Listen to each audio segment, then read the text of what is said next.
আল্লাহ রাব্বুল আলামিন বলছেন, বান্দা আমি তোমাকে কিছু আদেশ করেছি, এগুলোকে মেনে চলবে, যেগুলো নিষেধ করেছে তা থেকে নিজেকে গুটিয়ে রাখবে। রাসূলকে আল্লাহ রাব্বুল আলামিন বুঝিয়ে দিচ্ছেন, মা আতাকুমুর রাসূলু ফাখুযুহু ওয়া মা নাহাকুম আনহু ফান্তাহু। রাসূল যা কিছু নিয়ে এসেছেন তা তোমরা গ্রহণ করো। মা আতাকুমুর রাসূলু ফাখুযুহু, তিনি যা নিষেধ করেছেন তা থেকে তোমরা নিজেকে বারণ রাখো, নিজেকে দূরে রাখো। বান্দার জীবনে যত গুনাহ হবে এর মধ্যে সবচেয়ে বড় গুনাহ হলো শিরকের গুনাহ, 1 নাম্বার অপছন্দনীয় কাজ আল্লাহর কাছে। এই 17টা অপছন্দনীয় কাজের মধ্যে কেবল আমি 1 নাম্বার বলতেছি, শিরকের গুনাহ। কিসের গুনাহ বলেন? শিরকের গুনাহ। আল্লাহ রাব্বুল আলামিন সূরাতুন নিসার 48 নম্বর আয়াতে বলছেন, ইন্নাল্লাহা লা ইয়াগফিরু আন ইউশরাকা বিহি ওয়া ইয়াগফিরু মা দুনা যালিকা লিমান ইয়াশা ওয়া মান ইউশরিক বিল্লাহি ফাকাদ ইফতারা ইসমান আযীমা। জোরে বলুন আল্লাহু আকবার।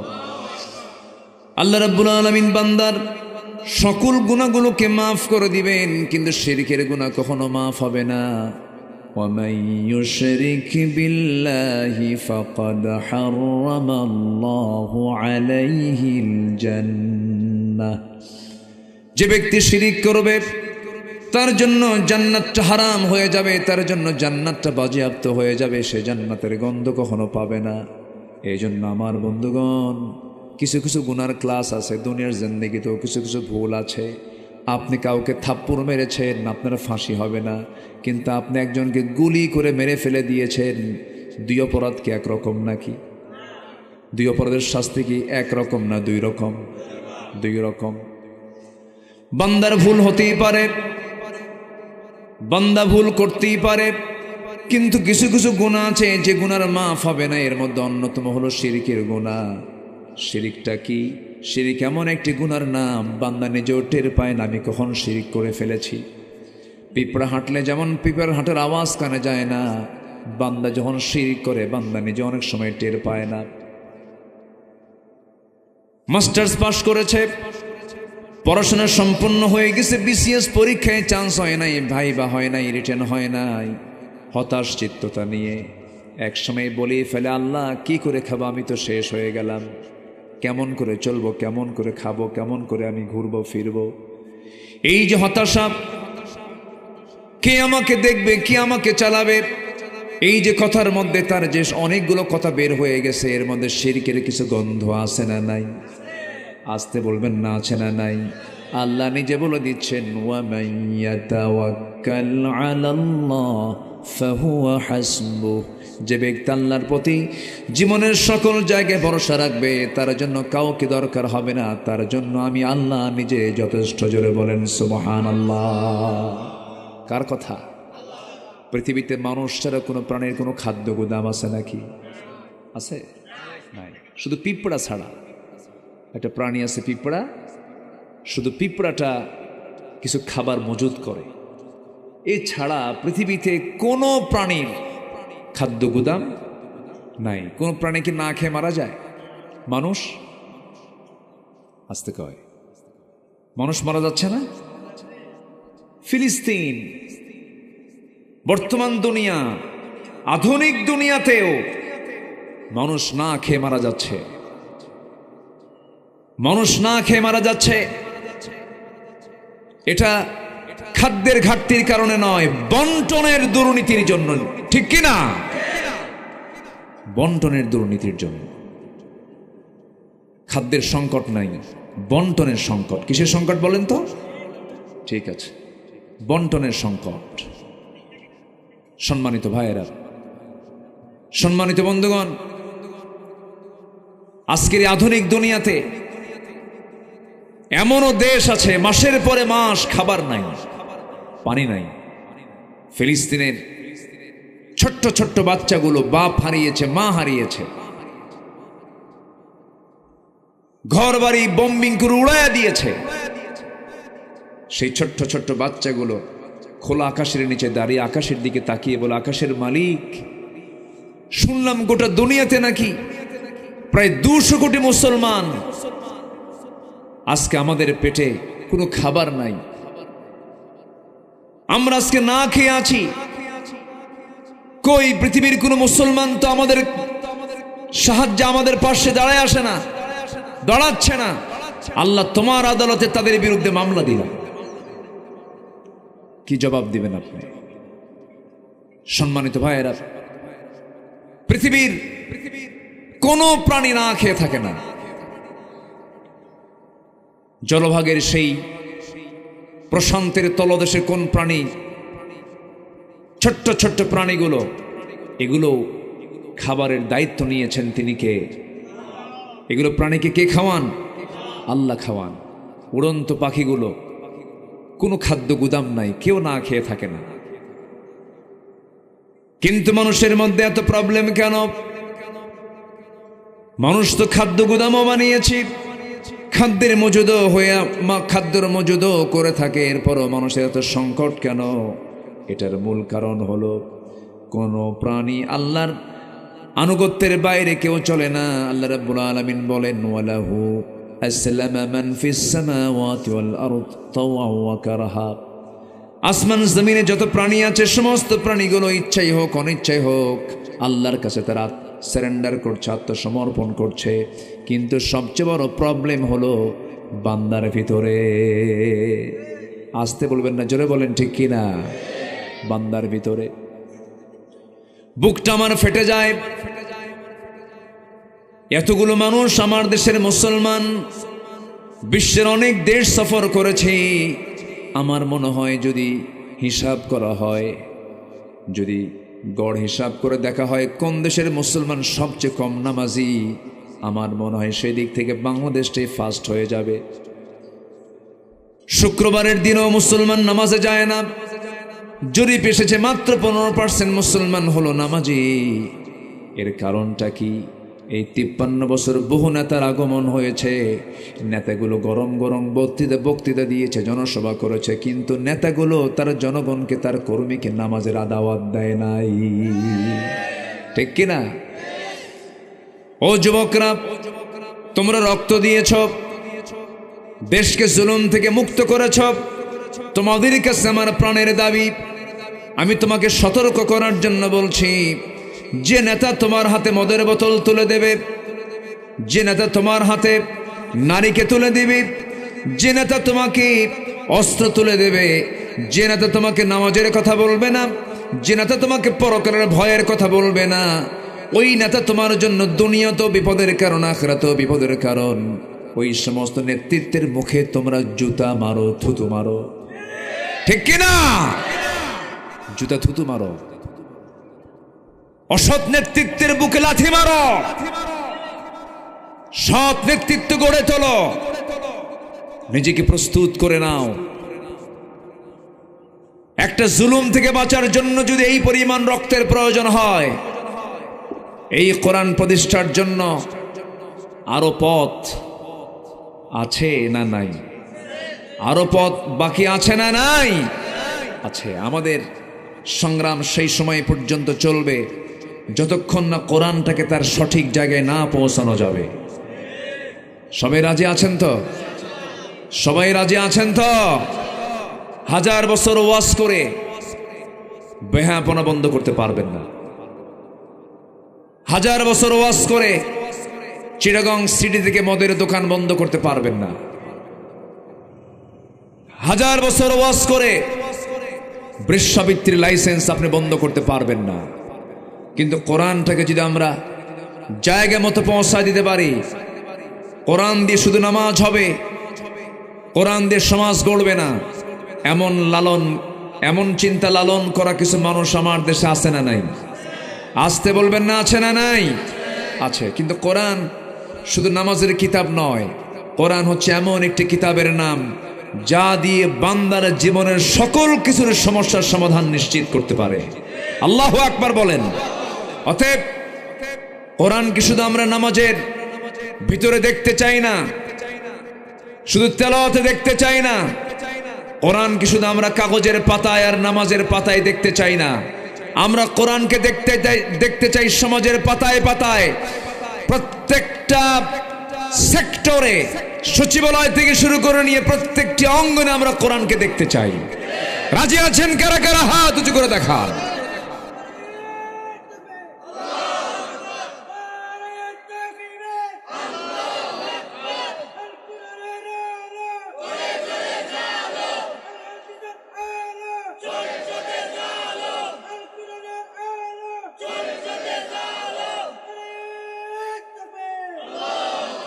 আল্লাহ কবুল করুন, জোরে বলি আমিন, আরো জোরে আমিন।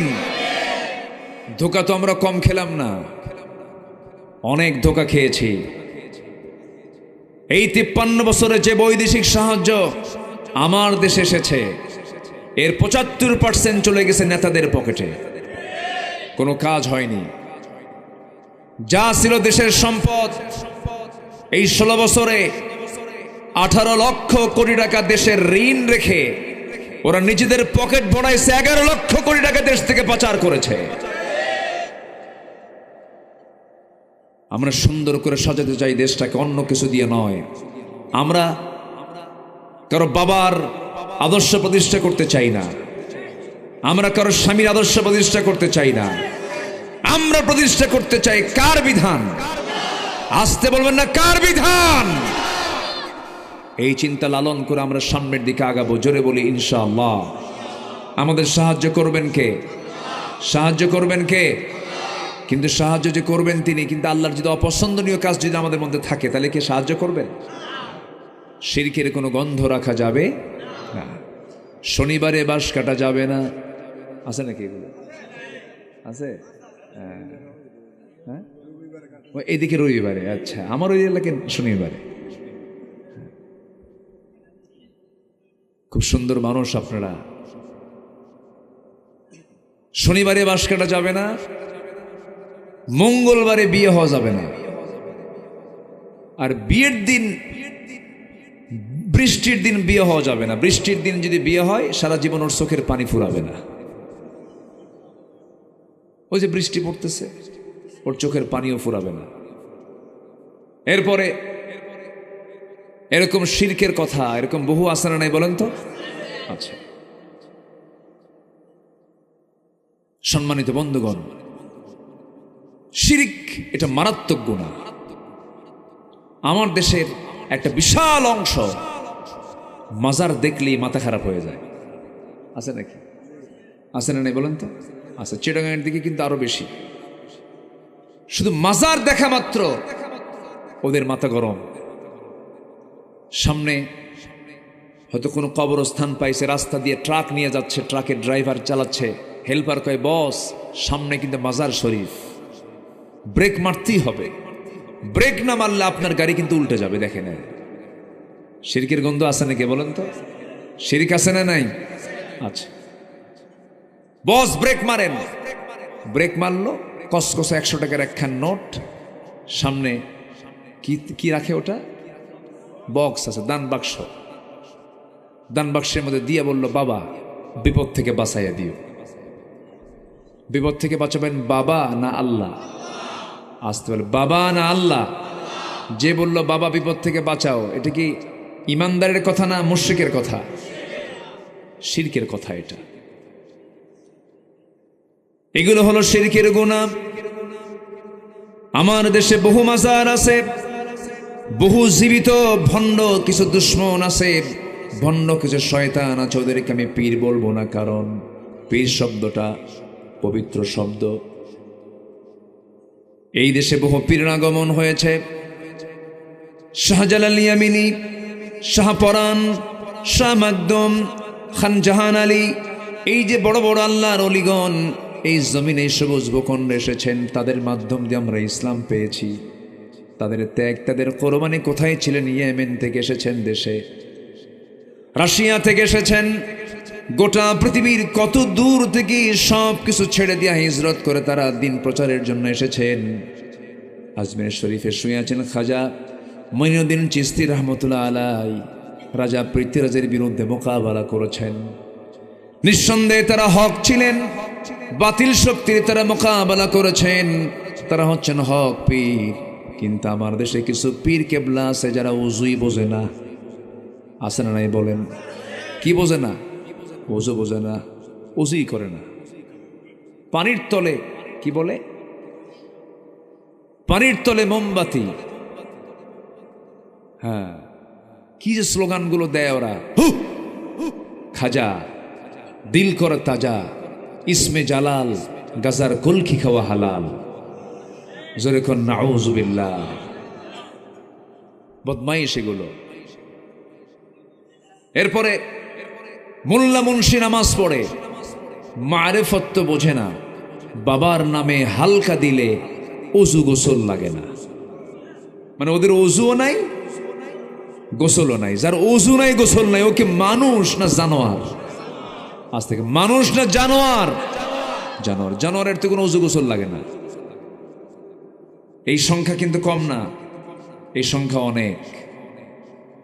এগুলোকে প্রমোট করার জন্য কিছু ভণ্ড, কিছু বদমাইশ আয়াত ছাড়া হাদিস ছাড়া মনে যা আসে তাই কথা বলতো। এই 15 বছর 16 বছর এই তাফসীর মাহফিলের এই প্ল্যাটফর্মগুলোকে তারা নষ্ট করে দিয়েছিল।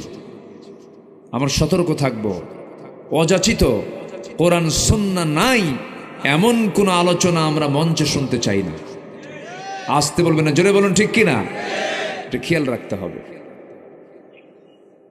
আমার বন্ধুগণ, শিরকের কোনো গুনাহ করা যাবে না। আরেকটা শিরক হলো চিন্তাগত শিরক। আমার দেশে বহু মুসলমান আছে এমনটা বিশ্বাস করে নেয়। তারা বলে আমি নামাজ পড়বো আল্লাহর নিয়মে, রোজা রাখবো আল্লাহর নিয়মে, হজ করবো আল্লাহর নিয়মে, আমি আমার ব্যক্তিগত আমল দান সদকাগুলো করবো আল্লাহর নিয়মে, সমাজ আল্লাহর নিয়মে চালাবো না, দেশ সমাজ রাষ্ট্রগুলো দুনিয়ার নিয়মে চলবে। এই চিন্তা চেতনার কিছু মানুষ বুঝি বাংলাদেশে নাই। আসতে বলবেন না, আছে না নাই? আছে। তারা লালন করে যেটাই ধর্ম ধর্মের জায়গায় থাকবে, রাষ্ট্র রাষ্ট্রের জায়গায় থাকবে। না না, রাষ্ট্রের জায়গায় ধর্ম থাকবে না, ধর্মের জায়গায় রাষ্ট্র থাকবে না, তা হবে না। বরঞ্চ রাষ্ট্র আছে যেখানে, ধর্ম আছে সেখানে, ধর্ম থাকবে সেখানে, রাষ্ট্র থাকবে যেখানে। দুটোকে পৃথক করার কোনো সুযোগ নাই। যেই দিন থেকে রাষ্ট্র থেকে দিনকে সরানো হয়েছে, সেদিন থেকে স্বৈরাচারী শুরু হয়ে গেছে। আমার বন্ধুগণ, আমার ভাইরা, আমরা নামাজ যেমন আল্লাহর নিয়ম কানুন দিয়ে আমরা পড়ি, নামাজের মধ্যে কোনো নিয়ম ভঙ্গ হলে নামাজ কবুল হবে না। ঠিক তেমনি সমাজ চালাতে নিয়ে, রাষ্ট্র চালাতে নিয়ে আল্লাহর নির্দিষ্ট বিধান আছে না নাই বলেন? আসতে বলবেন না, আছে না নাই? কিন্তু সেই বিধানকে যারা লঙ্ঘন করবে, সে আইন কানুনকে যারা না মেনে শুধু ব্যক্তিগত জীবনে ইসলামকে মানতে চায় কিন্তু রাষ্ট্রীয় জীবনে ইসলামকে মানতে চায় না, রসুলকে দাড়িতে মানতে চায়, টুপিতে মানতে চায়, আতরে মানতে চায়, মিষ্টি খাওয়াতে মানতে চায়, কিন্তু নবীজি যে দিন কায়েমের জন্য যে উহুদের ময়দানে দাঁত ভেঙেছেন, রক্ত ঝরিয়েছেন, সেই দাঁত ভাঙ্গা সুন্নতকে অনেকে মানতে চায় না। আছে না নাই? কি আছে কি না বলেন? আছে। যারা ইসলামকে একটা জায়গায় মানতে চায়, আরেকটা জায়গায় মানতে চায় না, যারা রসুলকে নামাজে মানতে চায়, রোজায় মানতে চায়, দাড়িতে মানতে চায়, সুন্নতে মানতে চায়, কিন্তু রাষ্ট্রীয় জীবনে রসুলের সুন্নকে মানতে চায় না, ওটা নবীর উম্মত নয়, ওটা ভণ্ড, ওটা প্রতারক। ঠিক কিনা? আমার কথা কি মন খারাপ করছেন? সম্মানিত ভাইয়েরা, সম্মানিত বন্ধুগণ, আমরা শিরকের ধারে যাব না। যদি এমন চেতনা কেউ লালন করে, সে মুশরিক। আমরা আইন মানব কার? আসতে বলবেন না, আইন মানব কার? এক জায়গায় না, সব জায়গায়। সব জায়গায় আমার আল্লাহর আইন মানতে হবে। একটু জিকির করি, লা ইলাহা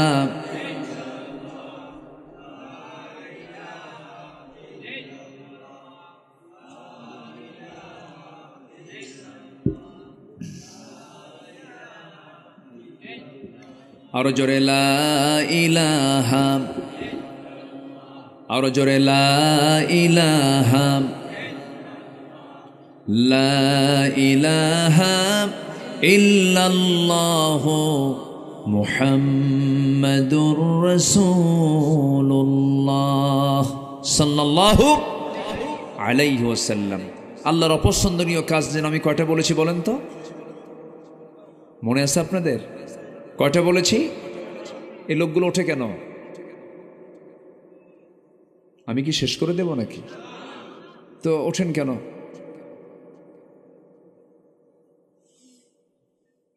বসুন। আচ্ছা, মাহফিলে বসা আগে দরকার না ধৈর্য ধরা আগে দরকার? বসা আগে দরকার না ধৈর্য আগে দরকার? ধৈর্য। বসুন। সময় তো বহু জায়গায় বহু ব্যয় করি, সারা বিকাল চলে যায়, চার আড্ডা শেষ হয় না, কি ঠিক কিনা? সি বিচের সামনে ঠ্যাং পশ্চিম দিকে দিয়া কি মোরাকাবা মুশাহাদায় বসে থাকে ঘন্টার পরে ঘন্টা, আছে না? আছে। কত সময় তো এদিক সেদিক চলে যায়। আপনি কি জানেন এই জায়গার কতটুকু বরকত? যতক্ষণ বসে থাকবো ততক্ষণ আমার আপনার আমল নামা থেকে গুনাহগুলো ঝরতে থাকবে। জোরে বলি সুবহানাল্লাহ। বরকতময় জায়গা এটা। আমরা এই অপছন্দনীয় কাজগুলো জেনে যাই, যেন এই কাজগুলো আমাদের জীবনে যেন না আসতে পারে। আমি যদি সমস্ত কাজগুলোকে নিজের জীবন থেকে মাইনাস করতে পারি, জান্নাত পেতে বেশি বেগ পেতে হবে না।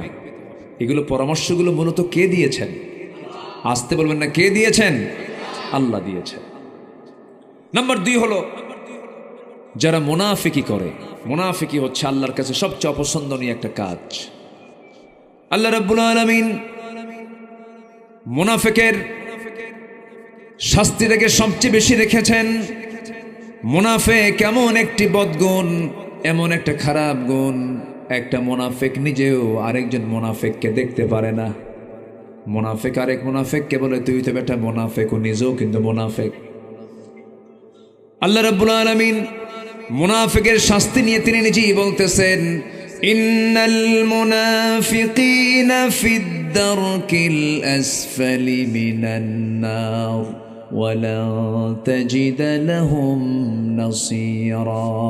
জোরে বলুন আল্লাহু আকবার। মুনাফিকরা জাহান্নামের সবচেয়ে নিম্ন স্তরে অবস্থান করবে, তাদের জন্য কোনো সাহায্যকারী থাকবে না। আমার বন্ধুগণ, কাফেরের দ্বারা ইসলামের যতটুকু ক্ষতি হয়েছে, এরপরে মুশরিকের দ্বারা ইসলামের যতটুকু ক্ষতি হয়, ফাসিকের দ্বারা যতটুকু ক্ষতি হয়, তার চেয়ে সবচেয়ে বেশি ক্ষতি হয়েছে এবং হয়ে থাকে মুনাফিকদের দ্বারা। আমার বন্ধুগণ, মুনাফিককে চেনার জন্য আল্লাহ রাব্বুল আলামিন সূরা মুনাফিকুন নামে একটা সূরা দিয়েছেন। মুনাফিকদের চেনার 1 নম্বর দিক হলো আল্লাহ রাব্বুল আলামিন কোরআনে কারীমের মধ্যে তিনি নিজে উল্লেখ করেছেন, মুনাফিককে চিনতে হলে 1 নম্বর ওদের বদগুণ জেনে নাও।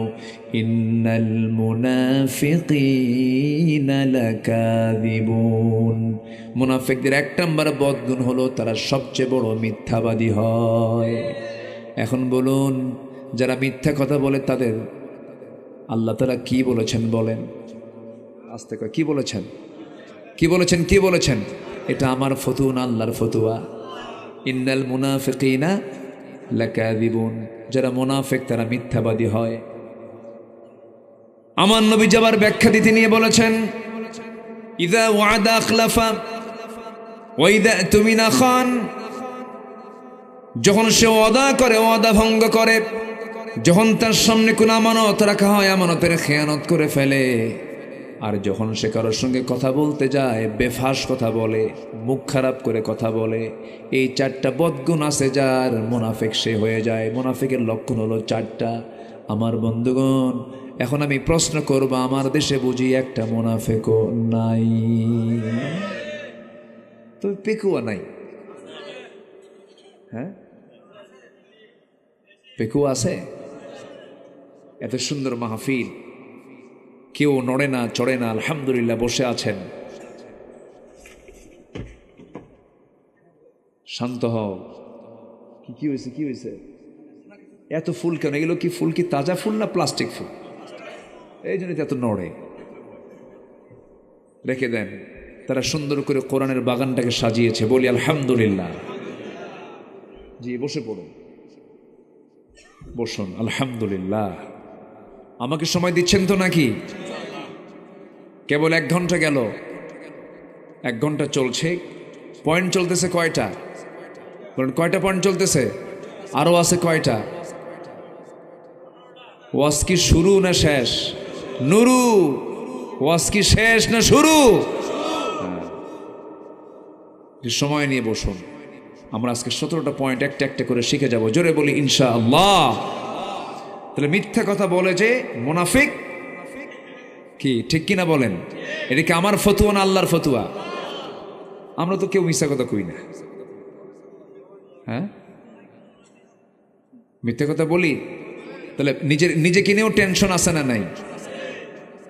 বলেন, নিজেকে নিয়েও টেনশন আছে না নাই? অন্যকে নিয়ে আপনি টেনশন করবেন কখন? একটু কান লাগান, মনোযোগ দিয়ে কথাগুলো শোনার চেষ্টা করুন। একজন ব্যক্তি জান্নাতের সংবাদ পেয়েছেন দুনিয়াতে বসেই। আল্লাহ রাব্বুল আলামিন নবীর কাছে জানিয়ে দিয়েছেন, ওমর ফিল জান্নাহ, ওমর জান্নাতি।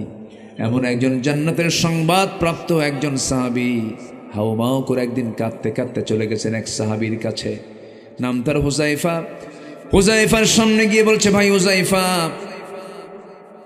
আল্লাহ রাসূল তোমার কাছে একটা তালিকা দিয়েছেন, সেই তালিকা হলো মুনাফিকদের তালিকা। আমার মনে হয় দেখো, মুনাফিকের তালিকা তোমার হাতে যে দেওয়া হয়েছে, ওই তালিকাটা বের করে দেখো তো। আমার সন্দেহ হয় আমার নাম ওমর, ওই নামটা আছে কিনা দেখো তো। হুযায়ফা বলছেন, ভাই ওমর, আপনি কি পাগল হয়েছেন নাকি? আপনার ব্যাপারে তো ঘোষণা হয়ে গেছে আপনি জান্নাতি।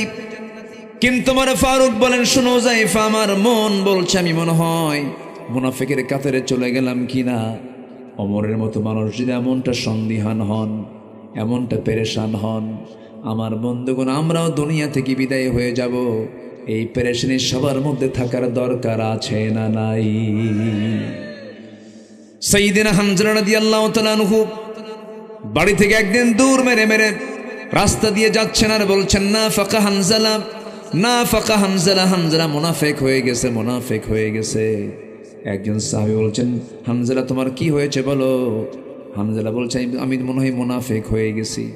নবীর কাছ পর্যন্ত পৌঁছে বলছেন, ইয়া রাসূলুল্লাহ, আমি বুঝি মুনাফিক হয়ে গেছি। রাসূল বলছেন, কেন, কি হয়েছে? আপনার সামনে বসে থাকলে পরে দুনিয়ার কথা ভুলে যায়, কিন্তু আপনার কাছ থেকে একটু দূরে চলে গেলে পরে দুনিয়ার কথা মনে হয়ে যায়। আমার মন বলছে আমি বুঝি মুনাফিক হয়ে গেছি। রাসূল বললেন, না রে না হানজালা, মুনাফিক হও নাই। বিয়ে করা আমার সুন্নাহ, পরিবার চালানো আমার সুন্নাহ, সন্তানের মুখে খাবার দেওয়া আমার সুন্নাহ। তুমি চিন্তা করো না হানজালা, তুমি মুনাফিক হও নাই। ওই যে সাহাবীদের মধ্যে যে পেরেশানি কাজ করতো, এটাই হলো তাকওয়া। এটা কি বলেন? তাকওয়া। আমরা সর্বক্ষণের জন্য আমরা জবাবদিহি করতে হবে কার কাছে বলেন? আল্লাহর কাছে। একটা দিন পার করব আমি, মনে মনে ভাবতে হবে একটা পরীক্ষার দিন আমার চলে গেল। এই দুনিয়ার প্রত্যেকটা মুহূর্ত আমার জন্য পরীক্ষার হলের মতো।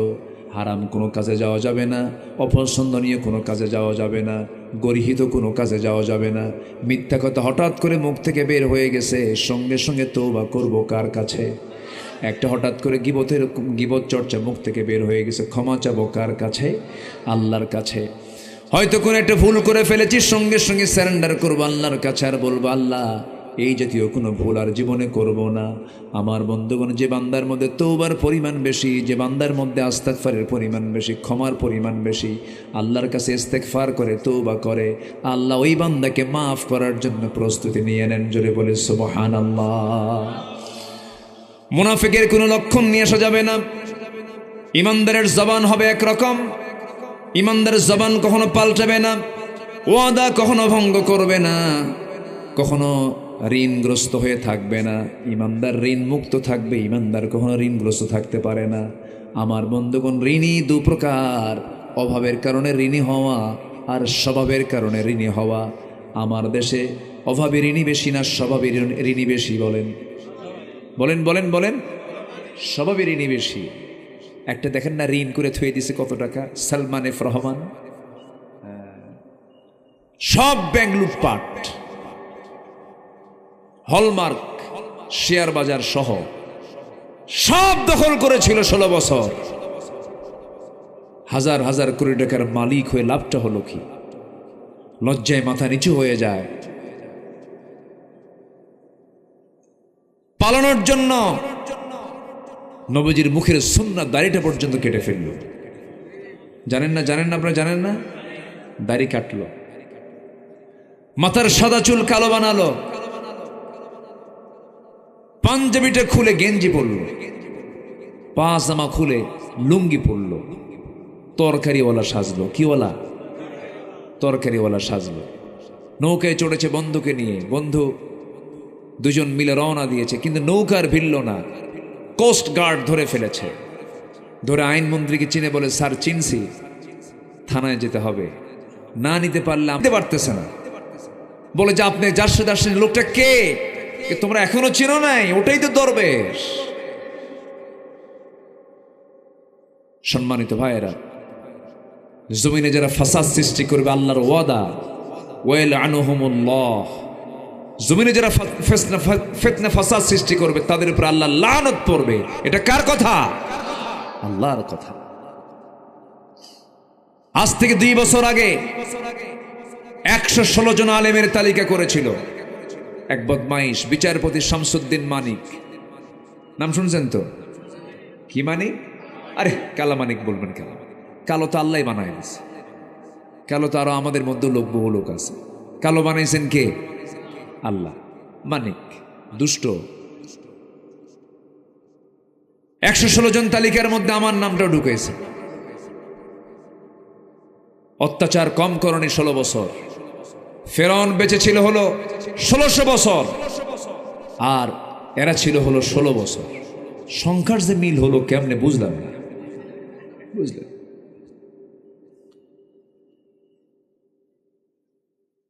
এই 16 বছর কম অত্যাচার করনি। জেলখানায় কোন অপরাধী থাকে নাই।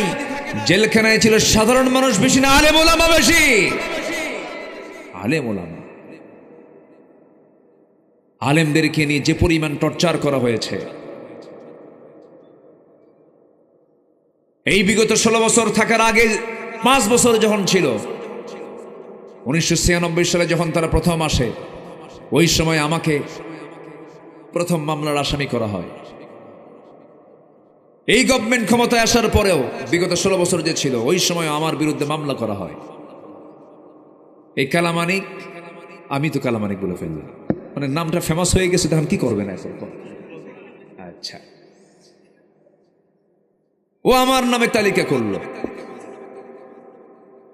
নির্বাচনের আগ দিয়ে 2018 সালে হঠাৎ করে আমার বাড়ি ঘেরাও করে ফেলছে। ঘেরাও করে সাদা পোশাকধারী বলল যে আমরা প্রশাসনের মানুষ। আমি প্রশাসন না, সন্ত্রাস আল্লাহ জানে। ধরে নিয়ে আমাকে থানায় নিয়ে গেল। মামলা খান দিয়ে বলল, হুজুর কয়েকদিন ঘুরে আসে। জেলখানায় ঢুকায় দিল। ঢুকলাম, ঢুকে মাত্রই দেখি সামনে এক মুরব্বী, 80 থেকে 90 বছর বয়স, এক বুড়া মানুষ আমার দিকে লম্বা একখান সালাম দিয়ে বলল, হুজুর আপনি জেলখানায়? খুব খুশি হলাম। তো বললাম যে ঢুকলাম জেলখানায়, আপনি খুশি হলেন কেন? কেউ ওয়াজ শুনতে যায়, কত দূর থেকে ওয়াজ শুনি, মোসাফা করতে পারি না, কথা বলতে পারি না, তা আপনি এত সুন্দর আমার কাছে এসে ধরা দিলেন, তো এটা কি আমার দুঃখের সংবাদ না আনন্দের সংবাদ? সম্মানিত ভাইয়েরা, আমি তাকে বললাম, চাচা আপনার মামলা কি? তো বলে, বাবা আমার মামলা হলো বিস্ফোরক মামলা, আমি বোমা মারছি, বোমা। বলেন তো 85-90 বছরের মানুষের কি হাতের ফিটনেস থাকে? ও মারতে যাবে একদিক, উল্টো ওর গায়ের উপরে পড়বে। এই চিত্রায়িত হয়েছে 16 বছর। সম্মানিত বন্ধুগণ,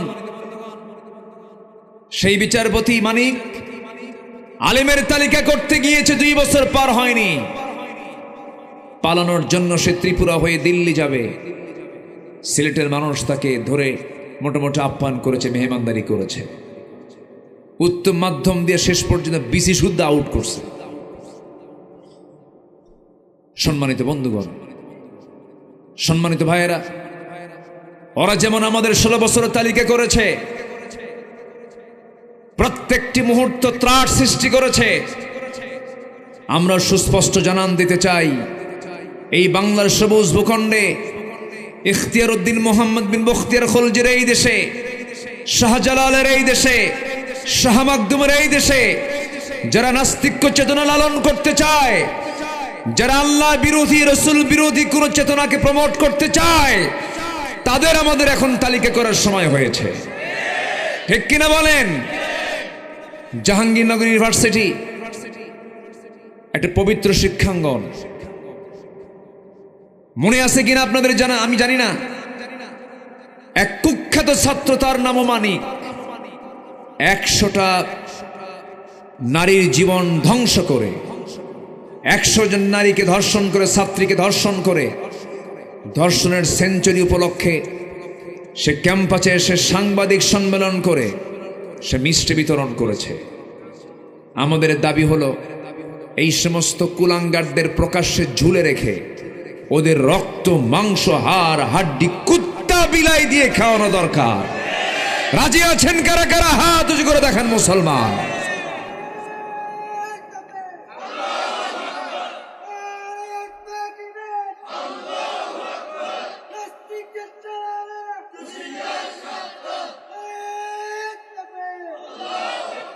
আল্লাহ কবুল করুন, জোরে বলে আমিন, আরো জোরে আমিন। সম্মানিত ভাইয়েরা, মুনাফিকি করা যাবে?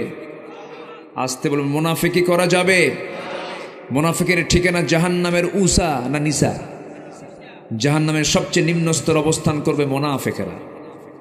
মুনাফিকরা আল্লাহর কাছে সবচাইতে নিকৃষ্ট তারা বান্দা, সবচেয়ে নিকৃষ্ট বান্দা হচ্ছে মুনাফিকেরা।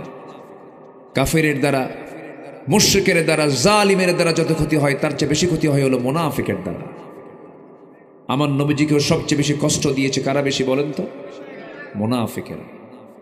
বদর যুদ্ধের উস্কানি দিয়েছে মুনাফিকেরা, উহুদ যুদ্ধের উস্কানি দিয়েছে মুনাফিকেরা, খন্দকের যুদ্ধের উস্কানি দিয়েছে মুনাফিকেরা।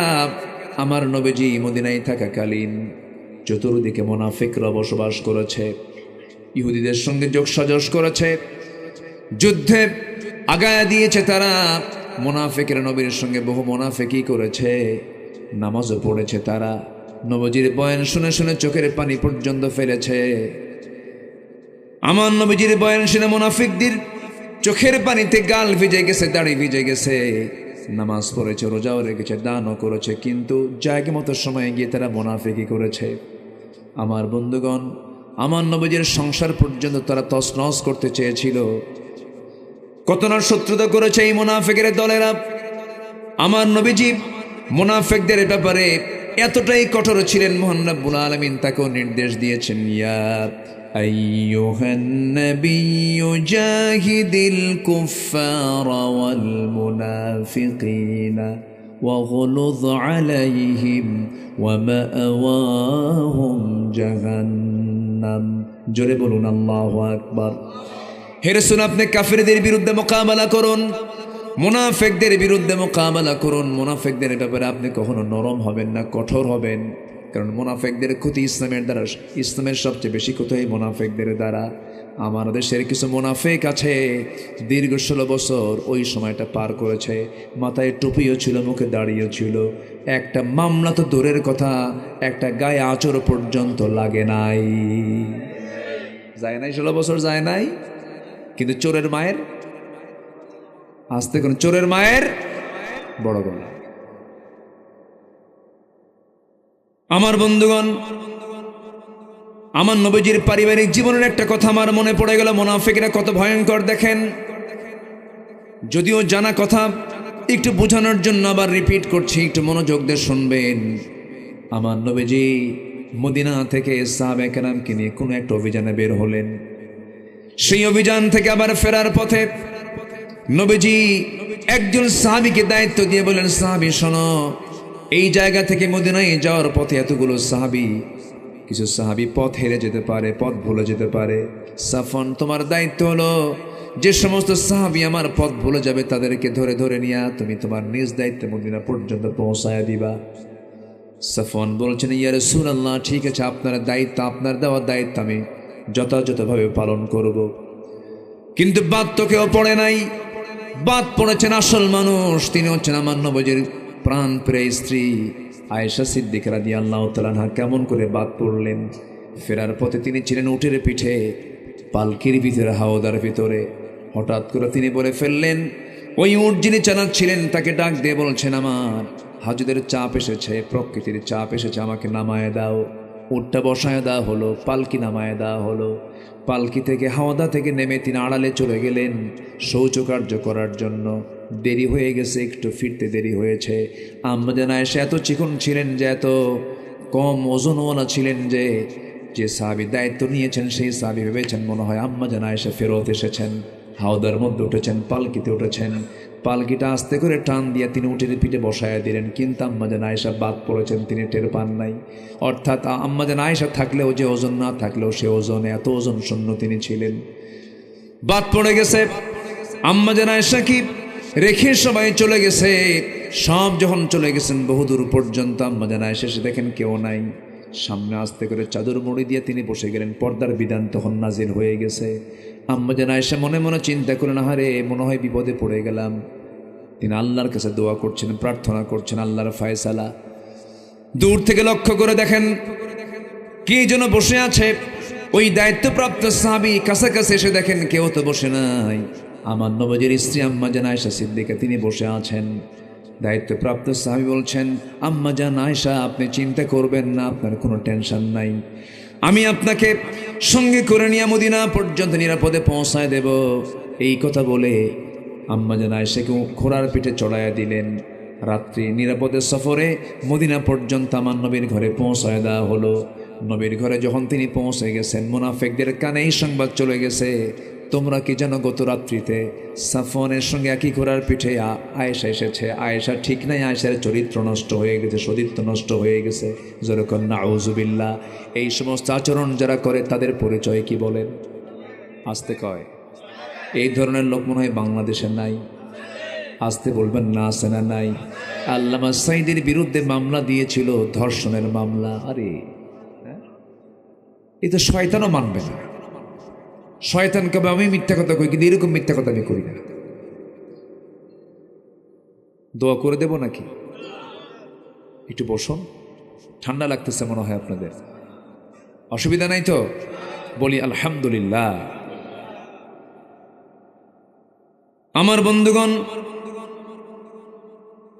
এই কথা যখন চতুর্দিকে রিউমার ছড়াইয়া দিল মুনাফিকরা, চতুর্দিকে এই নিউজ যখন চতুর্দিকে চলে গেল, নবীর কানের সংবাদ চলে এসেছে অলরেডি। খারাপ কথা আস্তে ছড়ে না, দ্রুত ছড়ে, দ্রুত ছড়ে। নবীর কানে যখন সংবাদ চলে এলো, আমার নবীজি কথাটা শোনা মাত্রই তিনি, তার মনটা ভেঙে গেছে। আম্মা জান আয়েশাকে ডাক দিয়ে বলছে, আয়েশা কি যেন কথা আমার কানকে ভারী করে দিল। যেই কথাটা আমি শুনতে পেলাম, গোটা মদিনায় সব জায়গায় কথা বলা বলি হচ্ছে।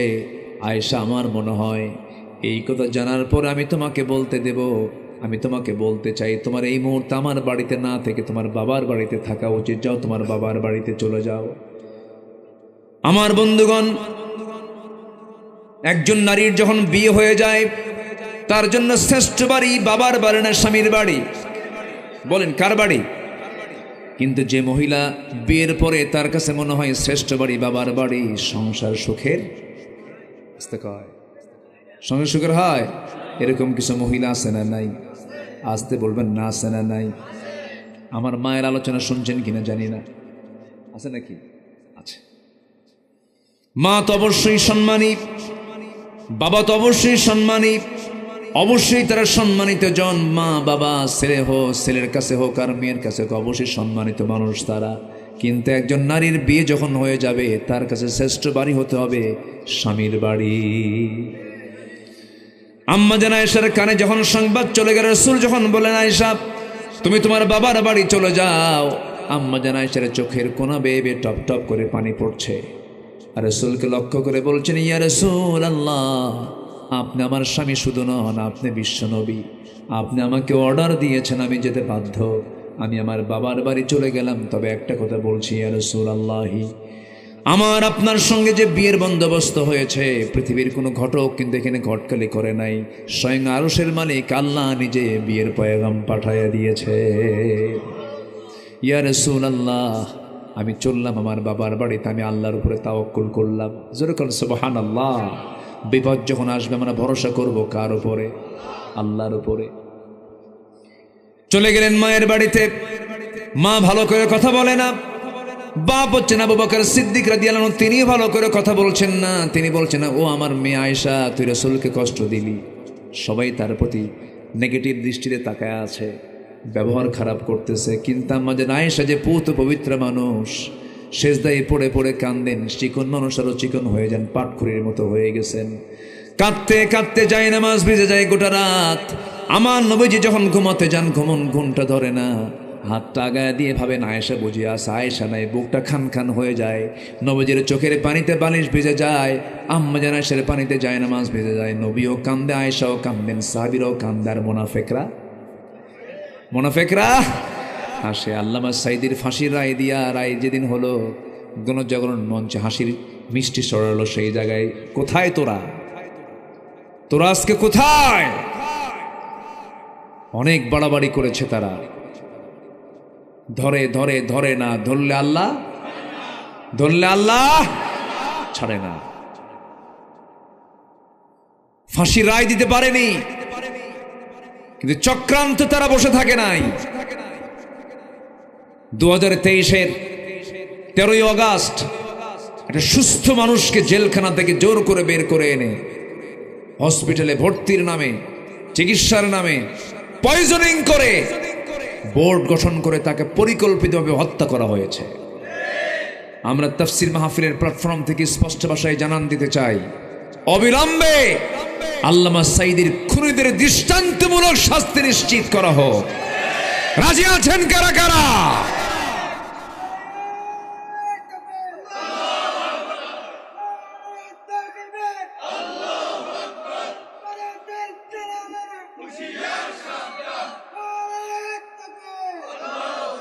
আল্লাহ কবুল করুন। জোরে বলি আমিন, আরো জোরে আমিন। আল্লাহ আছেন না নাই? আসতে বলে আল্লাহ আছেন না নাই? প্রায় লোকই বলতো, না মরা পর্যন্ত আর চেঞ্জ হবে না। বলতো না? আমার কথা কি টের পাচ্ছেন? বুঝতেছেন তো নাকি? না মরা পর্যন্ত কাম হবে না। আল্লাহ কেমনে ধরেন? আল্লাহু আকবার বলেন, আল্লাহু আকবার। ওরা ভেবেছিল কে আছে আমাদের মোকাবেলা করবে? কে আছেন? আসতে বলবেন না, কে আছেন? আল্লাহ আছেন। জুলুম দিয়ে শাসন কখনো টিকসই হতে পারে না। আম্মা জান আয়েশা কাঁদতেছেন, রাসূলও কাঁদতেছেন। আম্মা জান আয়েশা বলেন, আমি নিজেকে ধন্য মনে করি। আমি নবীর জীবনে যত স্ত্রী রাসূল পেয়েছেন, এর মধ্যে আমি একমাত্র স্ত্রী। আমি ছিলাম কুমারী। আমি নিজেকে ধন্য মনে করি। রাসূল আমার শানে বলেছেন, আয়েশা আমার শ্রেষ্ঠ স্ত্রী। আম্মা জান আয়েশা বলেন, 9টা কারণে আমি শ্রেষ্ঠ। আমার নবীজি আমাকে 9 বছর বয়সে বিয়ে করেছেন, 13 বছরে বধূ করে আমাকে ঘরে নিয়েছেন। আমি আয়েশা নিজের চোখে জিব্রাইলকে দেখেছি। আমি নবীর সঙ্গে যখন একই সঙ্গে বিছানায় ঘুমাতাম, একই চাদরের নিচে, আমি থাকা অবস্থায় জিবরিল আমিন ওহী নাজিল করেছেন নবীর উপরে। আমি আয়েশা নিজেকে ধন্য মনে করি। আমার নবীজি আমার ব্যাপারে এতই সন্তুষ্ট ছিলেন, মাঝে মাঝে তিনি আমার কথা বলতেন। আমি নিজেকে ধন্য মনে করি। আল্লাহ তাআলা আমার শানে কয়েকটা আয়াত পর্যন্ত নাজিল করেছেন। আমি আয়েশা নিজেকে ধন্য মনে করি। আমার নবীজি যখন দুনিয়া থেকে বিদায় নেবেন, আমার ঘরে তিনি ইন্তেকাল করেছেন। আমার সামনেই তিনি কথা বলেছেন। আমার সঙ্গে তার সর্বশেষ কথা হয়েছে। আমার ঘরে ঢুকিয়ে বলছেন, আয়েশা, আমার শরীরটা ভালো না, যে কোনো মুহূর্তে দুনিয়া থেকে বিদায় হয়ে যাব। মালাকুল মউত চলে আসবে। আয়েশা, তোমার কাছে আমার কিছু কথা আছে।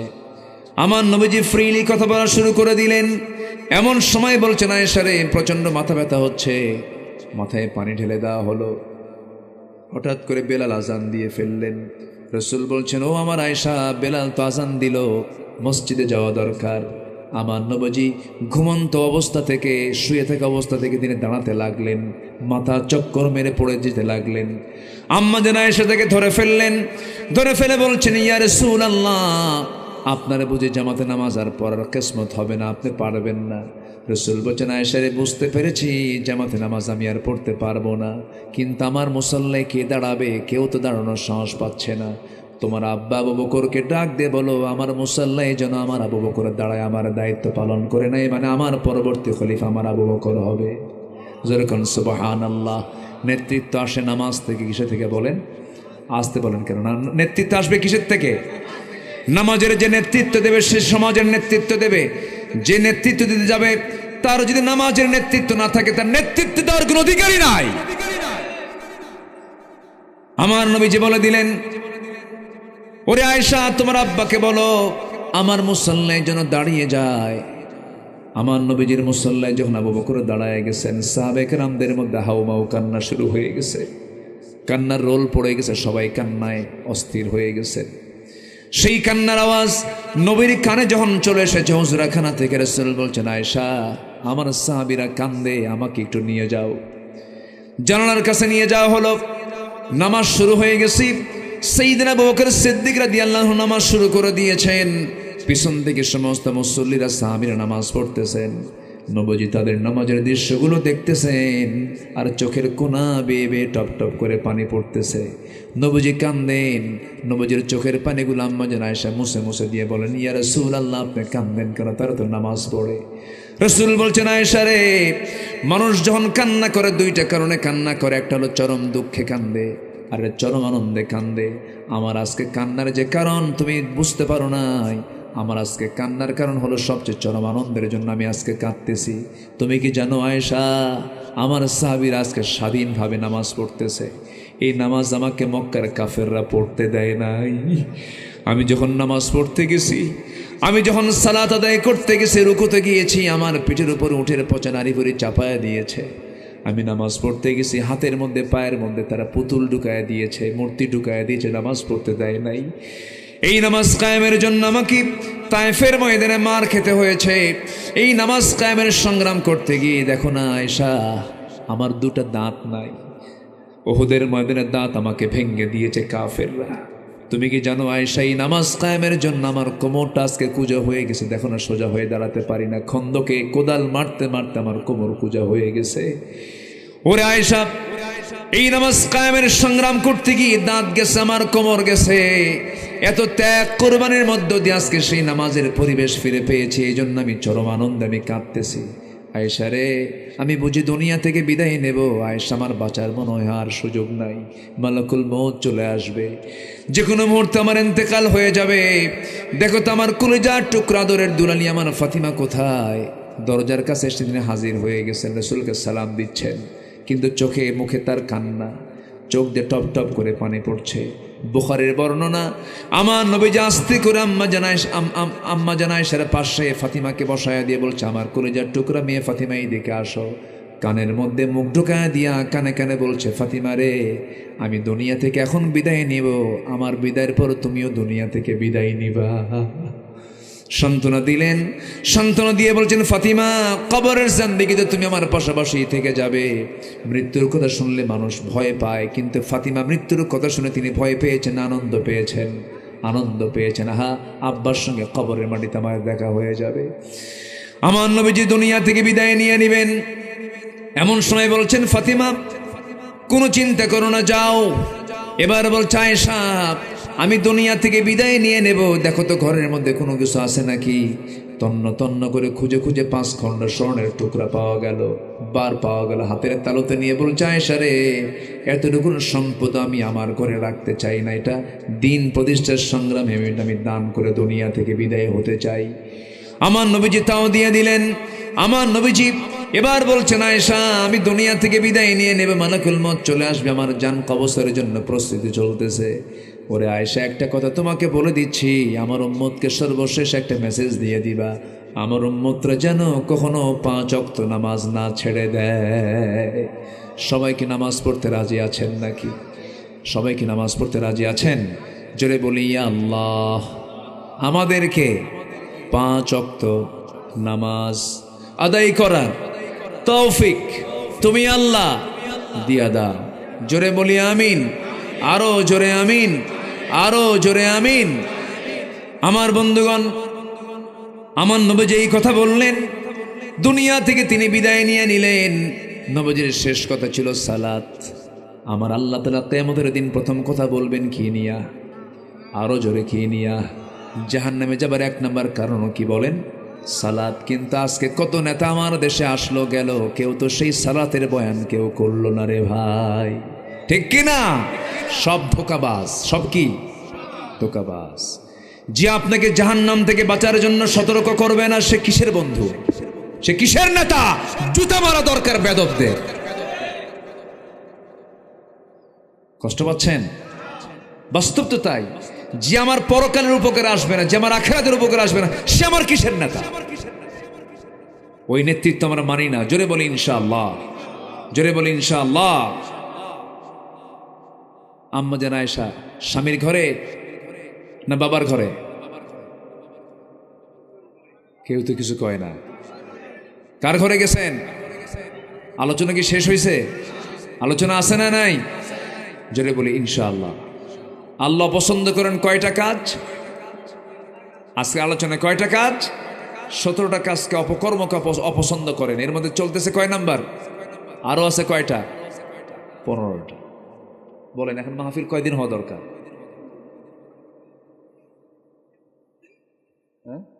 মাহফিল তো 5 দিন হলে ভালো হয়। আমার বন্ধুগণ, নাম্বার 3 হলো অহংকার করা। কি বলেন? আমরা কিন্তু ওইদিকে শেষ হয়নি আমাদের আলোচনা। আম্মা জান আয়েশার যে প্রেক্ষাপটটা আমরা শেষ করতে পেরেছি, দেখি আমরা একটু এইদিকে আসি, আবার একটু লাইনে চলে আসি। আবার বলবো, চাচা তো লাইন মানে অপেক্ষায় আছেন। জি আলহামদুলিল্লাহ। আমি এলাকা তো আসি, এলাকার মানুষের মন মেজাজ বুঝি। আলহামদুলিল্লাহ, আলহামদুলিল্লাহ বলেন। খুব সুন্দর মানুষ আপনারা। নাম্বার 3 হলো অহংকার করা যাবে না। কি করা যাবে না বলেন তো? অহংকার। অহংকার করার যোগ্যতা কার? আসতে বলে অহংকার করার যোগ্যতা কার? আকাশ আমার, কে বলবেন? জমিন আমার, কে বলবেন? সূর্য আমার, কে বলবেন? তুমি কি বলবা বান্দা? তুমি কি বলবা? তুমি তোমার একটু লুজ মোশন হলেই তো কাম সারা। বাথরুমে 7-8 বার সকালে গেলেই তো বউ তো চেনা যায় না, কি ঠিক কি না? সামনে বউ হাঁটে না মা হাঁটে চেনা যায় না, কি ঠিক কি না? তোমার কিসের অহংকার? তুমি তো দুর্বল, সমেগে নির্গত এক ফোঁটা পানি থেকে তোমার জন্ম। তোমার তো কোনো উল্লেখযোগ্য, তোমার অহংকার করার মতো কোনো গুণ তোমার মধ্যে নাই। অহংকার করার একমাত্র যোগ্যতা বলুন, জোরে বলুন, কার? লিমানিল মুলকুল ইয়াওমা, আজকে রাজত্ব কার? তাবারাকাল্লাযী বিয়াদিহিল মুলকু ওয়া আলা কুল্লি শাইইন কাদির। সে অহংকার যখন বান্দার মধ্যে ঢুকে যাবে, তার পতন হয়ে যাবে। যখন বলে ফেলছে রাজাকের নাতিপুতিরা চাকরি পাবে নাকি, কইছে না? এটা কি বিনয়ের কথা না অহংকারের কথা? আল্লাহ কয় থাম। কি ধরে নাই? আল্লাহ ধরে নাই, ধরে নাই, ধরে নাই, ধরেছে। দেশ কি কারো একার? দেশ কি কারো একার না সবার? সবাইকে নিয়ে কথা বলতে হবে। আমার বন্ধুগণ, অহংকার করেছিল ফেরাউন, পানিতে চুবান দিয়ে মেরেছেন। অহংকার করেছিল নমরুদ, ন্যাংরা মশাদে বিদায় করেছেন। অহংকার করেছিল আবু জেহেল, নিষ্পাপ নাবালক সন্তানকে দিয়ে দুনিয়া থেকে তাকে বিদায় ঘটিয়ে দিয়েছেন। আমার বন্ধুগণ, যুগে যুগে যারাই অহংকার করেছে, ক্ষমতার অহংকার দেখিয়েছে, তাদেরকে মুহূর্তের মধ্যে শেষ করে দিয়েছেন তিনি আমার কে? জোরে বলেন, তিনি আমার কে? আল্লাহ।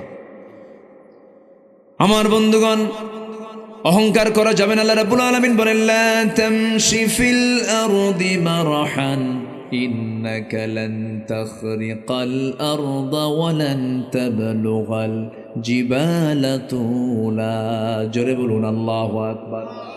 অহংকার করো না, জমিন অহংকার করে চলো না।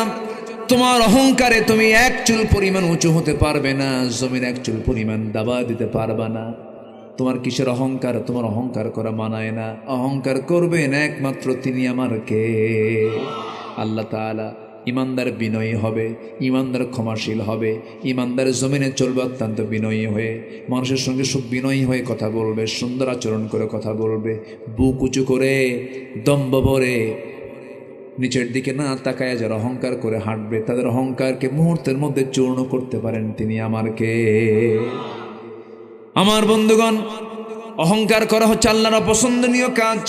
শিরকের কাজ করা যাবে না, মুনাফিকি করা যাবে না, অহংকারে দেখানো যাবে না। নাম্বার 4 হলো কুফরি করা যাবে না, অবাধ্য হওয়া যাবে না। আমার বন্ধুগণ, নাম্বার 5 হলো আল্লাহ রসুলকে কষ্ট দেওয়া যাবে না। আল্লাহ এবং রসুলকে যারা কষ্ট দিবে তাদের ঠিকানা হবে জাহান্নাম। তাদের ঠিকানা কি হবে? জাহান্নাম। আল্লাহ রাব্বুল আলামিন বলছেন, ইন্নাল্লাযীনা ইউযুনাল্লাহ, মানুষ টাকা নাই, পয়সা নাই, ব্যাংক নাই, ব্যালেন্স নাই, কিচ্ছু নাই।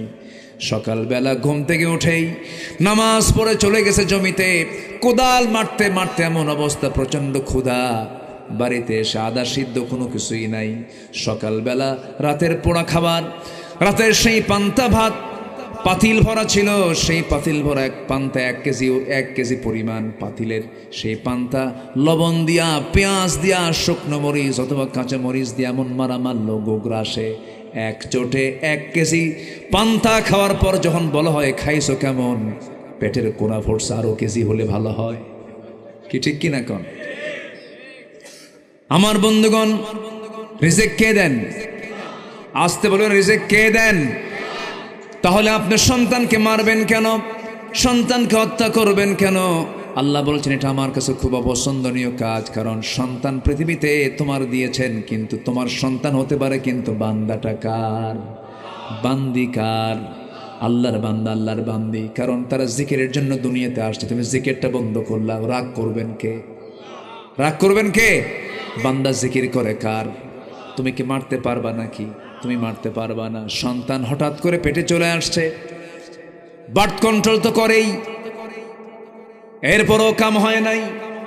সন্তান পেটে চলে আসছে, এখন কি করা যায়? স্বামী চাপ দিয়ে বলে চাকরিটা ছোট, বেতন কম, বাচ্চা পেটে আসছে, বাচ্চা রাখা যাবে না, যা। আছে কিনা? আছে কিনা? ডায়াগনস্টিক সেন্টারে চলে গেল, সন্তান হত্যা করে ফেললো। আল্লাহ বলছেন, লা তাকতুলু আওলাদাকুম খাশিয়াতা ইমলাক নাহনু নারযুকুহুম ওয়া ইয়্যাকুম। আমার বন্ধুগণ, আল্লাহ বলছেন সন্তানকে তোমরা জীবিকার ভয়ে হত্যা করো না, আমি আল্লাহ নিজে রিজিকের দায়িত্ব বন্টন করেছি। জোরে কোন সুবহানাল্লাহ। আমি নিজে রিজিক দিয়ে দিব, সন্তান তুমি হত্যা করতে যাবে না। দেখবেন ডায়াগনস্টিক সেন্টারগুলোতে গিয়ে সন্তানগুলো অ্যাবর্শন করে আসে। আমার বন্ধুগণ, এই অপরাধ কিন্তু ছোটোখাটো নয়, কারণ মানুষ খুনের অপরাধ কিন্তু ছোট নয়। যে মা, যে বাপ সন্তানকে জীবিকার ভয়ে হত্যা করবে, আল্লাহ রাব্বুল আলামিন কিয়ামতের দিন তাকে খুনির কাতারে শামিল করায় তাকে তুলবেন। জোরে কোন নাউযুবিল্লাহ।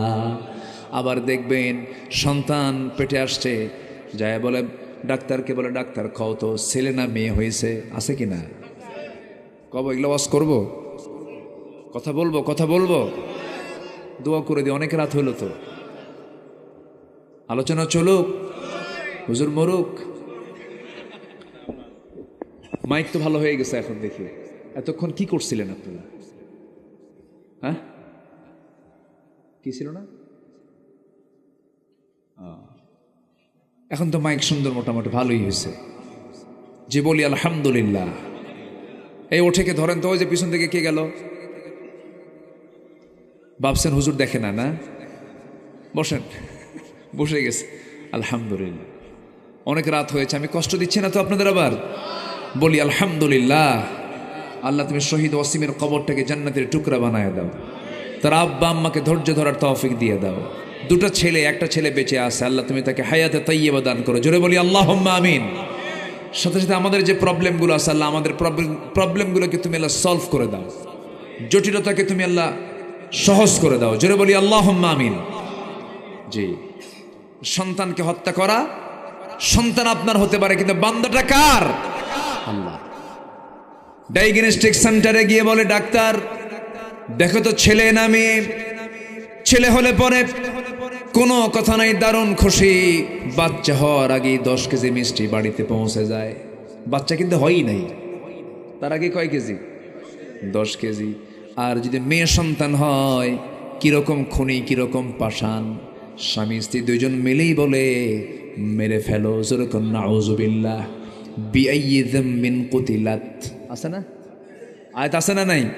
আল্লাহ নিজে বলছেন কোন অপরাধে হত্যা করা হয়েছে, কোন অপরাধে হত্যা করা হয়েছে। কত মারাত্মক কথা। সব যুগেই